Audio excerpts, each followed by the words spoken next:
Good evening. कैसे हैं आप लोग? चले, मेरे ख्याल से सीए का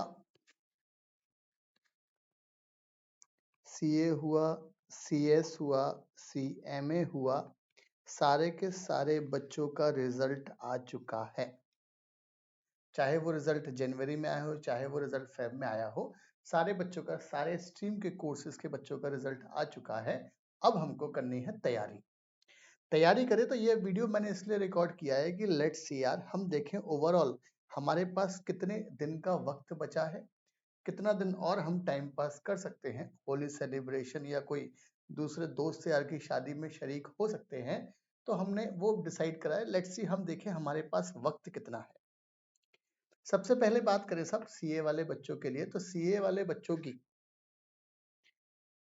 अगर मैं बात करूं, आज है आपका 4 मार्च 2022, 4 मार्च है। और आपके जो एग्जाम्स होने हैं 15 मई 2022 से आपके एग्जाम स्टार्ट होने हैं। चाहे वो सीए इंटर की बात करें या फाइनल की बात करें, एक दो दिन आगे पीछे होगा, बट ओवरऑल कंसेप्ट तो हमारे सामने ये रहा। तो 4 मार्च से लेकर 15 मई तक ओवरऑल हमारे पास है साहब 70 दिन। और जैसे ही हमने लिखा 70 दिन, तो भाई वो चक दे इंडिया वाले 70 मिनट वाली याद आ गई। तो अब ये 70 दिन को हम किस तरीके से यूटिलाइज करें, सो डेट हम अपना मई अटेम्प्ट में मस्त वाला, इंटर वाले बच्चे फाइनल में पहुंच जाए, फाइनल वाले बच्चे जिंदगी के आगे वाले पड़ाव में पहुंच जाए। हमको ये वाली चीज की प्लानिंग करना है। चले, बिल्कुल आराम से प्रैक्टिकल तरीके से प्लानिंग करें, बिल्कुल ऑर्डिनरी एवरेज बच्चे वाली प्लानिंग करें। हमको कोई टॉपर वाली बात नहीं करनी है कि साहब 16-16 घंटे 18-18 घंटे पढ़ो, सब वो सिर्फ कागज में पढ़ाई होती है। चले, सबसे पहली बात तो 70 दिन का वक्त है हमारे पास। अब 70 दिन में हमें क्या करना है, से फॉर एग्जाम्पल अगर हम बात करें सीए इंटर की, चाहे हम बात करें फाइनल की, और चाहे हम बात करें सीएस वाले बच्चों के लिए, तो सीएस वाले बच्चों के लिए 20 दिन और जोड़ लो साहब। उनके एग्जाम्स जो होंगे वो 2 जून के अप्रोक्सीमेटली होंगे, 2 या 5 जून के अप्रोक्सीमेटली। 15 दिन उनके भी जोड़ लिए हमने। तो सीएस वाले या सीएमए वाले बच्चों के लिए, उनके लिए है साहब 90 डेज का वक्त है, 20 दिन थोड़े से एक्स्ट्रा है। पढ़ना कैसे है, प्लानिंग कैसे करना है, हम वो बात करें बिल्कुल कंफर्टेबल तरीके से। सबसे बढ़िया बात तो अगर हम सीए इंटर की बात करें, फाइनल की बात करें, या सीएस या सीएमए की बात करें, तो ओवरऑल 6 से लेकर 8 सब्जेक्ट होते हैं बोथ ग्रुप में, 4-4 पेपर का एक ग्रुप।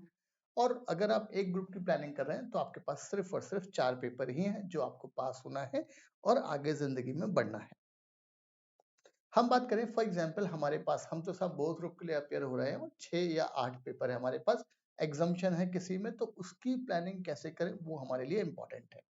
सबसे पहली बात तो, चाहे आप सीए इंटर के स्टूडेंट्स हैं, चाहे आप फाइनल के स्टूडेंट हैं सीए फाइनल के, चाहे एग्जीक्यूटिव सीएस एग्जीक्यूटिव के बच्चे हैं या सीएमए इंटर या फाइनल के बच्चे हैं, किसी भी स्ट्रीम के स्टूडेंट हैं, कोई फर्क नहीं पड़ता, प्लानिंग सबके लिए सेम है। अब क्या होगा, आपके पास आपके सिलेबस में कुछ तो होंगे प्रैक्टिकल सब्जेक्ट्स, कुछ होंगे आपके पास प्रैक्टिकल सब्जेक्ट्स, और कुछ होंगे आपके पास लॉ वाले, या हम बोले तो थ्योरी सब्जेक्ट्स, राइट। या तो वो लॉ के सब्जेक्ट्स होंगे या थ्योरी के सब्जेक्ट्स होंगे। हमको पढ़ाई कैसे करनी है हम वो बात करें। चले, फॉर एग्जाम्पल हम एग्जाम्पल लें सीए इंटर या फाइनल या फिर बच्चों का। फॉर एग्जाम्पल आपके पास है साहब सीए फाइनल में होता है एफआर, फाइनेंशियल रिपोर्टिंग, या सीए इंटर में होता है अकाउंट्स, और सेम आपका या कॉस्टिंग का सब्जेक्ट होता है हमारे पास, या फाइनेंशियल मैनेजमेंट का सब्जेक्ट होता है। तो जितने भी ये प्रैक्टिकल सब्जेक्ट्स हैं, बहुत ध्यान से, अगर मैं फाइनेंशियल रिपोर्टिंग या मैं अकाउंट्स की बात करूं और मैं अपनी बात करूं मैं कैसे पढ़ाई करता था, तो भाई हमारे टाइम पे ये नियम था कि भाई आपका एक हुआ करता था यार अमालगमेशन वाला टॉपिक, राइट। एक अमालगमेशन जिसमें सब टीचर्स लोग चिल्ला चिल्ला कर बोलते थे बेटा 16 नंबर का इसमें से आएगा। और एक हुआ करता था कंसोलिडेशन वाला topic, CFS, consolidate financial statement, जिसमें से एग्जाम में सब 16 नंबर का आता था। तो टीचर बोलते थे कि बेटा 16 नंबर 32 नंबर 8 नंबर और ले आओ साहब, 40 का काम खत्म। याद रखना एक चीज, ये जो 16 नंबर के जो ये टॉपिक्स हैं, अगर आप इन वाले टॉपिक्स को अगर आप बहुत सारी बुक्स में देखोगे तो आपको 100+ क्वेश्चंस मिल जाएंगे। और एक क्वेश्चन को सॉल्व करने के लिए ऑन एन एवरेज 40 मिनट से लेकर 1 घंटा तक लगता है, विद द अजम्पशन कि आपकी बैलेंस शीट मैच हो गई है।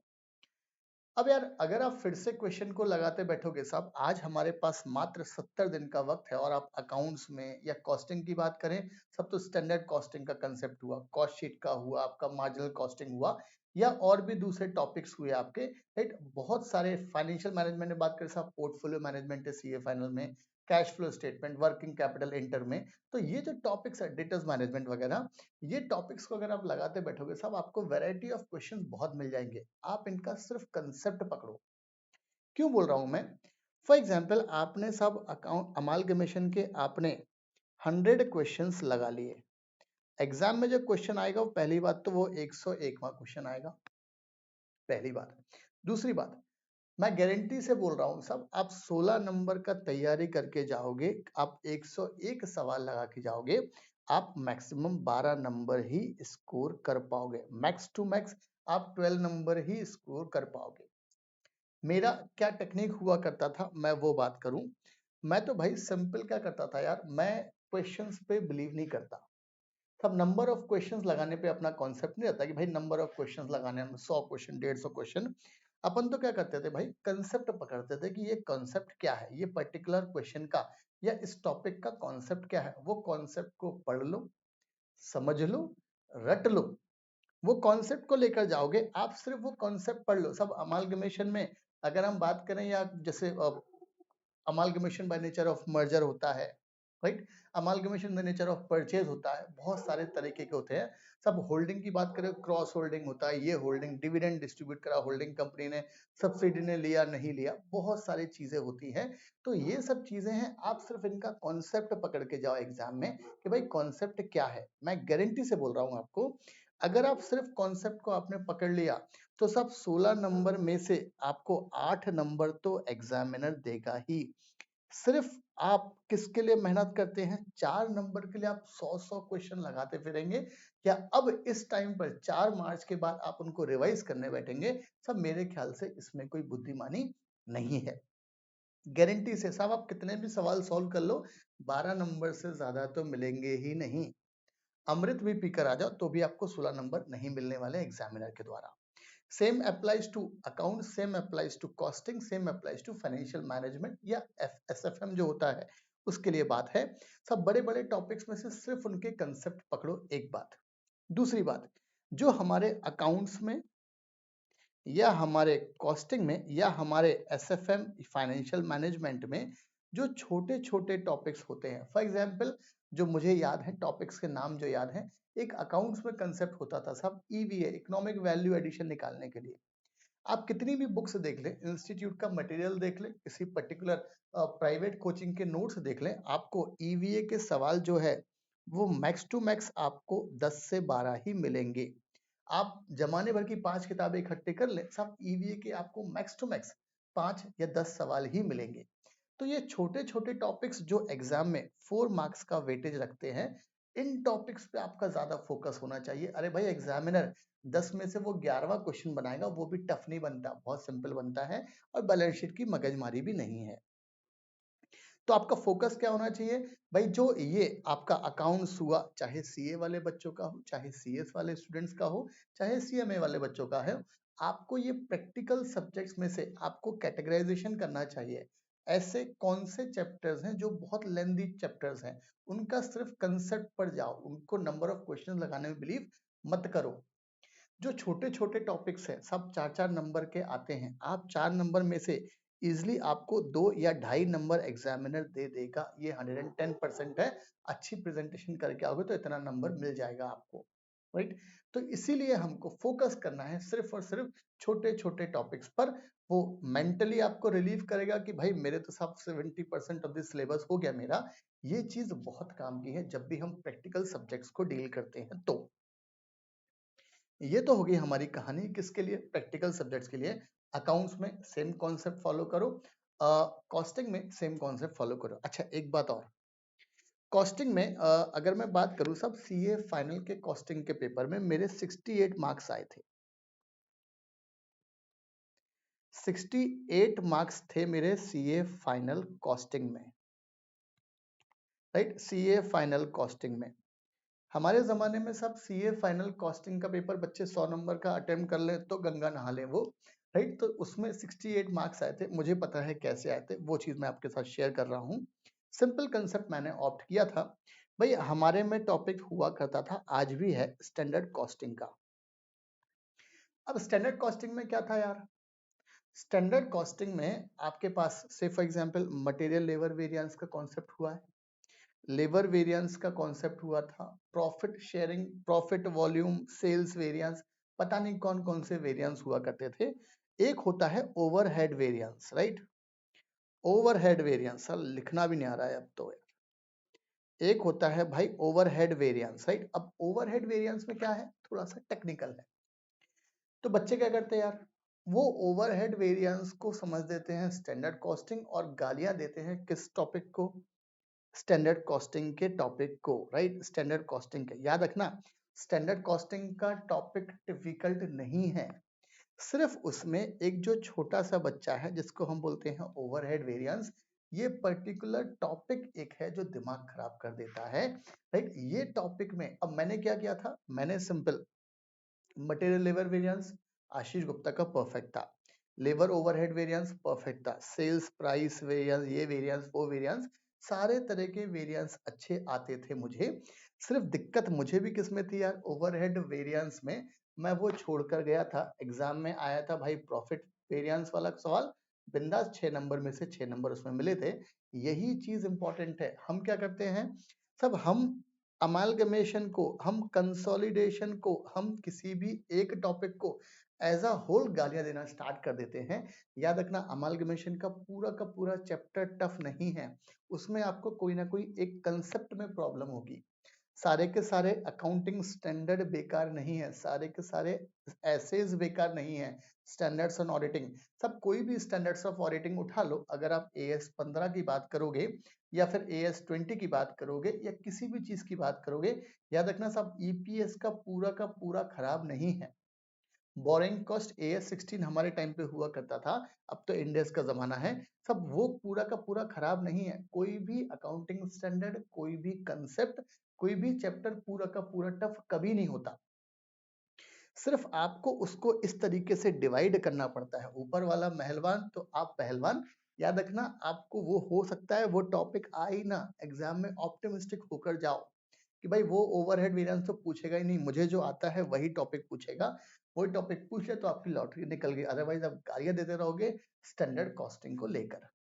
तो इस तरीके से फोकस करें कि भाई मुझे किस चैप्टर में प्रॉब्लम है, उस चैप्टर में कौन से कंसेप्ट में प्रॉब्लम है, अदर देन वो कंसेप्ट, सारे कंसेप्ट परफेक्ट है मेरे, राइट। भाई ये बहुत सिंपल कॉन्सेप्ट है यार, राइट। तो आपको इस तरीके से पढ़ाई करना है, कोई भी प्रैक्टिकल हुआ या कोई भी थ्योरी हुआ। चले अब हम बात करें थ्योरेटिकल सब्जेक्ट्स की या लॉ वाले सब्जेक्ट्स की। सबसे पहली बात तो यार जितने भी आपके लॉ के सब्जेक्ट्स हैं, लॉ के सब्जेक्ट्स के लिए अपनी चार्ट बुक है, बहुत परफेक्ट है, चाहे सीए इंटर के बच्चों का हो, चाहे सीए फाइनल वाले बच्चों का हो, सब सीएमए वाले बच्चों के लिए अलग अलग चैप्टर के चार्ट्स अपलोड किए हैं वेबसाइट पे, चाहे सीएस वाले बच्चों का हो, सीएस वाले बच्चों के लिए तो जेआईजीएल की बुक है चार्ट्स की, ईबीसीएल की है, कंपनी लॉ की है, सिक्योरिटीज लॉ की है, राइट, सीए इंटर की है, सीए फाइनल की है, तो आप चार्ट्स बुक्स में पढ़े। ये मत बोलना सर आप मार्केटिंग कर रहे हो बुक की, भाई मार्केटिंग नहीं है, बहुत बढ़िया बुक है, राइट, आपने पढ़ी भी होगी। चले लॉ के अलावा हम बात करें, फॉर एग्जाम्पल ऑडिट हुआ, ऑडिट हुआ, ईआईएस हुआ, स्ट्रेटेजिक मैनेजमेंट हुआ। याद रखना अगर ये टॉपिक की बात करें तो इनमें क्या दिक्कत है, सब ये समझ में तो आते हैं लेकिन लिखने में नहीं आते। सलमान खान का डायलॉग है ना, वो समझ में आता बट समझ में नहीं आता, पता नहीं क्या है वो, राइट। वैसा ही कॉन्सेप्ट है। तो याद रखना, फिर से वही बात बोल रहा हूं मैं, ऑडिट में अगर बात करूं, सीए वाले बच्चों की बात करूं मैं, ऑडिट में अगर हम बात करें सब, तो कुछ कुछ अकाउंटिंग स्टैंडर्ड्स एप्लीकेबल हैं, कुछ कुछ ऐसे एप्लीकेबल हैं। अदर ऑडिट्स में प्रॉब्लम हो सकती है आपको, कंपनीज एक्ट, कंपनी ऑडिट में दिक्कत नहीं आएगी आपको। तो याद रखना पूरे के पूरे ऑडिट के आपको क्या करना है, जो मेन है, जैसे अदर ऑडिट हुआ, एसेज हुए, कुछ कुछ एसेज के आपको नहीं दिक्कत है तो उनके नोट्स मत बनाओ, बट दूसरे एसेज के नोट्स बनाना है। याद रखना यार, ईआईएस हुआ, स्ट्रेटेजिक मैनेजमेंट हुआ, ऑडिट हुआ, अपने नोट्स को डिजाइन करें, खुद के नोट्स बनाएं और खुद के नोट्स पढ़कर जाएं। ये तो हुआ हमने सब्जेक्ट वाइज की करना क्या है। याद रखना नोट्स बनाना बहुत कंपलसरी है, लॉ के रिक्वायर्ड नहीं है, क्योंकि लॉ में तो हमारे पास चार्ट की बुक है, उससे कोई प्रॉब्लम नहीं है। बट अदर देन सब ऑडिट, ईआईएस, एसएम में आपको नोट्स बनाना ही है कंपलसरी बेसिस पर। अब आप बोलोगे सर दूसरे राइटर की चार्ट्स की बुक है, अच्छी बात है भाई, पढ़ लो, कोई दिक्कत नहीं है। वो डब्बे डब्बे वाले वो बॉक्स में वो कंटेंट डाल दिया, वो उसको हम चार्ट्स की बुक नहीं कहते, अपनी बुक तो ऑल टुगेदर डिफरेंट है यार। चले, अब हम बात करें पढ़ना कैसे है। सब हमारे पास, अगर हम सीए वाले बच्चों की बात करें तो हमारे पास 70 दिन का वक्त है, टिल मई 15 2022। पढ़ना कैसे है, सिंपल, लास्ट के 15 दिन तो आप निकाल दें, राइट, लास्ट के 15 दिन निकाल दें आप, जरूरी है वो, तो बचे आपके पास 55 डेज। 55 डेज को आपको इस तरीके से पढ़ना है, बट याद रखना ऐसा मत पढ़ना कि यार सर 5 दिन अकाउंट्स पढ़ लेंगे, सब 5 दिन हम एसएफएम पढ़ लेंगे या फाइनेंशियल मैनेजमेंट पढ़ लेंगे, सब 5 दिन हम कॉस्टिंग पढ़ लेंगे, 5 दिन हम ऑडिट पढ़ लेंगे, 5 दिन लॉ पढ़ लेंगे। ये तरीका सही नहीं है। सिंपल तरीका, सिंपल तरीका क्या होता है भाई, देखो यार क्या है, सबको वैरायटी चाहिए, दिमाग को भी वैरायटी चाहिए, दिन भर अकाउंट्स पढ़ते रहो पागल तरीके के। आप, अगर आपने ये ऑप्शन ऑप्ट किया तो यहाँ पर आपने अभी से अकाउंट्स पढ़ना चालू किया, और फॉर एग्जांपल आपने 12 मार्च तक अकाउंट्स पढ़ा, फिर आपने 13 मार्च से लेकर सब 20 मार्च तक या 22 मार्च तक, 22 मार्च तक आपने एसएफएम पढ़ा, फिर आपने 24 मार्च से कॉस्टिंग उठाया, मान के चलें कि आपका अकाउंट्स नीचे नीचे भूलते जा रहा है। ह्यूमन साइकोलॉजी ऐसा भूलना ही है चीजों को, राइट। इसीलिए क्या करें, सब आपका जो भी है 24 आवर्स का दिन है। मेरे ख्याल से बच्चा चाहे सब कन्याकुमारी में रहता हो, चाहे कश्मीर में रहता हो, सब कहीं भी रहते हो भाई, आपके पास, सबके पास 24 घंटे हैं। 24 घंटे में से सिंपल 6 से 7 घंटे की तो बिंदास नींद लो, सोना जरूरी है, चाहे वो वाला सोना हो चाहे वो वाला सोना हो, सोना सबके लिए जरूरी है। तो सबसे पहले तो सब 6 से 7 घंटे की तो नींद ले। 6 से 7 घंटे की नींद, फॉर एग्जाम्पल हमारे पास बचे 17 आवर्स। 17 आवर्स में से सब हमने, क्योंकि हम बिल्कुल सीए वाले बच्चे हैं और सीएस वाले बच्चे हैं, तो सब फुल टू पढ़ाई करेंगे तो 2 घंटा, 3 घंटे निकाल दिए मिसलेनियस एक्टिविटी में। सुबह सुबह उठोगे, उठ के जाओगे, जाओगे तो फिर आओगे, आओगे फिर खाओगे, फिर जाओगे, तो ये सारी एक्टिविटी को हमने नाम दिया सब मिसलेनियस एक्टिविटी। व्हाट्सएप करोगे, रिप्लाई करोगे, गुड मॉर्निंग करोगे, गुड नाइट करोगे, सारे काम करोगे, वो सब कवर है आपकी मिसलेनियस एक्टिविटी में। 14 घंटे को डिवाइड करें, 14 घंटे को डिवाइड करें सब, तो याद रखना अगर आप सुबह उठने वाले बच्चे हों तो बेहतरीन है कि भाई मैं भी सुबह उठने वाला हूँ, सुबह सुबह बिंदास 4 बजे उठो, या आप नाइट में पढ़ने वाले बच्चे हो तो भी कोई प्रॉब्लम नहीं है। बट सबसे पहले सुबह उठकर थ्योरी सब्जेक्ट पढ़ो 2 आवर्स। नियम बना लो सब, आपको ऑडिट पढ़ो इन 2 घंटे में, आप लॉ पढ़ो, आप ईआईएस पढ़ो या कुछ भी पढ़ो, आपको पढ़ना है थ्योरी सब्जेक्ट, ठीक है।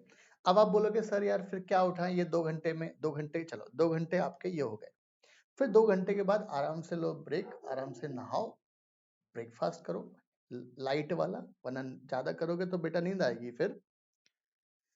फिर उसके बाद उठाओ आपका प्रैक्टिकल सब्जेक्ट्स, और प्रैक्टिकल सब्जेक्ट्स में भी वो टॉपिक मत उठाना जो आपको बहुत अच्छे से आता है। एबीसी कॉस्टिंग मत उठा लेना, स्टैंडर्ड कॉस्टिंग उठाओ, राइट। या टफ कोई टॉपिक है कॉस्ट शीट से भी भयंकर वाला, वो टॉपिक उठाओ, और उस टॉपिक में देखो कि सबसे पहले तो यार एक काम करो, एक कॉपी लो पतली वाली, वो एग्जाम में होते थे ना, उसमें चैप्टर्स को डिवाइड करो कि भाई ये चैप्टर्स ए कैटेगरी का, ये चैप्टर बी कैटेगरी का, सी कैटेगरी का। ए बी सी कैटेगरी मतलब मुझे कितना आता है उस एंगल से, ए कैटेगरी मतलब बहुत अच्छा जो आता है, आशीष गुप्ता बिना देखे जाएगा तो भी एग्जाम में चौका लगा के आएगा, वो वाला कंसेप्ट ए कैटेगरी का है, राइट। तो वो आपको टॉपिक को डिवाइड करना है और अकॉर्डिंगली प्रैक्टिकल सब्जेक्ट भी आप आराम से 3 आवर्स पढ़ो बिफोर लंच। फिर इसके बाद क्या होगा साहब, आपने थ्योरी पढ़ा सुबह सुबह उठ के, फिर आपने प्रैक्टिकल पढ़ा। फॉर एग्जाम्पल कोई बच्चा उठा साहब, तो उस बच्चे ने 4 to 6 AM 2 घंटे ये पढ़ा। बीच में अपन ने थोड़ा सा और पढ़ा, उसने कोई दिक्कत नहीं है सब, या 4:30 बजे 5 बजे उठा तो 7 बजे तक पढ़ा। फिर थोड़ा सा ब्रेक लिया, फिर बंदे ने चालू करा प्रैक्टिकल सब्जेक्ट, फिर थोड़ा सा लिया। और यहाँ पर जो आपको ये मिलेगा बिफोर लंच 1 घंटा या आधा घंटा, इसमें फिर से आपको थ्योरी सब्जेक्ट को उठाना है। और ये थ्योरी सब्जेक्ट में आपको वो सब्जेक्ट उठाओ, जैसे फॉर एग्जांपल EIS हुआ, आप इस वाले 1 घंटा, आज से रोज का 1 घंटा बिफोर लंच जो होता है, आप EIS पढ़ सकते हो इसमें। ऑडिट की बात करें तो आप अदर ऑडिट पढ़ सकते हो आराम से, वो करो। फिर अगर कोई दोपहर में सोने में बिलीव करता है भाई, तो आप बिल्कुल सो सकते हैं, बट ज्यादा नहीं सोना है, 2-3 घंटे नहीं, 1 घंटे का पावर नैप लो, काफी है, 1 घंटा भी बहुत होता है। जैसे ही उठना है फिर से थ्योरी सब्जेक्ट उठाओ, और फिर आप थ्योरी सब्जेक्ट के बाद शाम को 4-5 बजे आफ्टर टी, राइट, थोड़ा सा स्नैक्स वगैरह ले सकते हो, और उसके बाद आपको फिर से प्रैक्टिकल सब्जेक्ट उठाना है। एक दिन में 4 सब्जेक्ट आप चला सकते हैं। 4 सब्जेक्ट चलाने में कोई बुराई नहीं है, आप 4 सब्जेक्ट चलाएंगे, दिमाग में बना रहेगा, कोई दिक्कत नहीं है। इस तरीके से आप अपना सिलेबस को कंप्लीट करें, और मेरे ख्याल से अगर आप इस तरीके से जाओगे तो इजीली आप 20 डेज के अंदर आपके ये 4 के 4 सब्जेक्ट कंप्लीट हो जाएंगे। फिर नेक्स्ट 20 डेज में फिर से 4 सब्जेक्ट उठाए, हमने कंप्लीट करा, 60 दिन के अंदर हमारे सब 8 सब्जेक्ट कंप्लीट हो जाएंगे। अभी जिस हिसाब से हमको पढ़ाई करनी है, बट हम 20 दिन लगातार हम वो पढ़ेंगे और उनको बीच बीच में रिवाइज भी करते जाएंगे। ये तो हुआ हमारा कंसेप्ट। एग्जाम के टाइम पे आराम से 30th अप्रैल तक ये कंसेप्ट को फॉलो करें बिंदास, तो 60 दिन में आपका काम हो जाएगा। 5 दिन और ले लें सब, 2 मई तक आप फॉलो कर सकते हैं ये कॉन्सेप्ट को, राइट। 2 मई तक ये कॉन्सेप्ट को फॉलो कर सकते हैं। CS वाले बच्चों के लिए 20 दिन का और वक्त है सब, आप तो और भी आगे फॉलो कर सकते हैं। आपको ये शेड्यूल फॉलो करना है, और ये शेड्यूल फॉलो करते हुए फिर आराम से फर्स्ट ग्रुप आपका, फर्स्ट फॉर एग्जांपल CA वाले बच्चे हैं, 15 मई से फर्स्ट ग्रुप स्टार्ट होगा। फिर आप आराम से क्या करें, बिंदास, कोई टेंशन नहीं है, आप उठाएं फर्स्ट ग्रुप, और फर्स्ट ग्रुप को आप आराम से तैयारी चालू करें। याद रखना एग्जाम के 5 दिन पहले से ही फर्स्ट पेपर को डिस्कस करना है, मतलब 10 मई 11 मई से आपको वो पेपर को उठाना है जो आपका पहला पेपर होने वाला है। एग्जाम में कभी भी किसी भी फ्रेंड का फोन आए कि भाई कितना हो गया है तेरा, आपको पता है यार ये पर्सन ऐसा है जो मुझे डिमोटिवेट करता है, उसको हम डिमोटिवेट कर दें। जैसे ही वो कुछ पूछे कि यार कितना परसेंट हो गया, आप तो बोल रहे हो यार मेरा दूसरा तीसरा रिवीजन चल रहा है, सामने वाला डिमोटिवेट, हमको कमिटमेंट याद आएगा कि भाई हमको 2-3 रिवीजन करना है, राइट। इस तरीके से डील करें, एग्जाम में पेपर डिस्कस करने की कोई भी जरूरत नहीं है। सिंपल पढ़ाई है मेरे ख्याल से। अगर आप 20 दिन रेगुलर तरीके से अगर आपने 2-2 घंटे लॉ पढ़ा, 40 घंटे मिलते हैं, 40 घंटे सुबह के 55 घंटे के बराबर होंगे, और मेरे ख्याल से 55 घंटे काफी हैं लॉ को कंप्लीट करने के लिए। सेम कंसेप्ट ऑडिट में फॉलो करें सब, 1 घंटा लंच के बाद, 1 घंटा लंच के पहले, तो इस तरीके से आपका ऑडिट भी मैनेज हो जाएगा। ऑडिट के आपको बनाने हैं नोट्स, EIS के बनाने हैं आपको नोट्स, SM के बनाने हैं आपको नोट्स। CS वाले स्टूडेंट्स की बात करें साहब, आपके पास तो लॉ के बहुत सब्जेक्ट्स हैं, और आपका लॉ से विशेष प्रेम भी होता है, तो आप आराम से 3 सब्जेक्ट लॉ के साथ में उठाएं, क्योंकि आपके पास वक्त भी है। और आपको सबसे पहले सुबह सुबह वो सब्जेक्ट उठाएं, कंपनी लॉ मत उठाना, पता है भाई कंपनी लॉ तुम्हारे खून में है। सुबह सुबह वो सब्जेक्ट उठाना जिसमें आपको दिक्कत है। फॉर एग्जाम्पल GIGL में IPC जो टॉपिक है सब दिक्कत देता है, सोर्सेज ऑफ लॉ, दिक्कत देता है। एडमिनिस्ट्रेटिव लॉ, चार्ट्स उठाओ, शुरू हो जाओ। सिक्योरिटीज लॉ उठाओ साहब, कैपिटल मार्केट इंस्ट्रूमेंट, सर खा जाता है, राइट। ऐसे टॉपिक्स को आपको पढ़ना है सुबह सुबह उठ के। ये नहीं है बेवकूफ जैसे टाइप्स ऑफ कंपनी स्टार्ट कर दिया ना, हमको ये काम नहीं करना। हमको दिमाग को संतुष्ट नहीं करना, हमको मन को संतुष्ट करना है कि भाई आज हमने फ्रूटफुल स्टडी की है। सिंपल कॉन्सेप्ट फॉलो करें आप भी, प्रैक्टिकल सब्जेक्ट्स को, थ्योरेटिकल सब्जेक्ट्स को, और मेरे ख्याल से हो जाएगा। जिस भी चैप्टर में, खासकर से थ्योरेटिकल में, याद रखना थ्योरी अगर आपके हाथ में है, अगर आपकी मुट्ठी में आपने करी है, तो 110% आपके बहुत अच्छे नंबर आएंगे। एग्जामिनर प्रैक्टिकल में घुमा देता है साहब, प्रैक्टिकल में बैलेंस शीट मैच नहीं करनी है, फॉर्मूला है, गारंटीड है, राइट। एग्जाम में मैं कभी बैलेंस शीट का टोटल लगा के नहीं आता था, मुझे कॉन्फिडेंस अपने ऊपर था कि भाई मेरी बैलेंस शीट मैच ही नहीं करेगी, इसलिए क्यों टाइम वेस्ट करना 2 मिनट भी। नेक्स्ट क्वेश्चन, एग्जाम में स्टेप मार्किंग होता है भाई, कोई जरूरत नहीं है आपको बैलेंस शीट टोटल लगाना, एग्जामिनर खुद देख लेगा, राइट। इस तरीके से पढ़ाई करें, मेरे ख्याल से आराम से सब डिग्री विग्री सब आ जाएगी, कोई टेंशन नहीं है। बस सिर्फ 70 दिन है, ये 70 दिन आपसे कोई नहीं चीज छीन पाएगा। सीएस वाले बच्चों के पास 90 दिन है। पढ़ाई करें, मुझे लगा यार मुझे कुछ शेयर करना चाहिए साहब बच्चों के साथ में कि लेट्स सी कैसे पढ़ाई करें। अभी टेंशन यही रहती है, एक ग्रुप करे, 2 ग्रुप करे, कितने ग्रुप, या करे ही नहीं या अगला देखें अटेम्प्ट ना।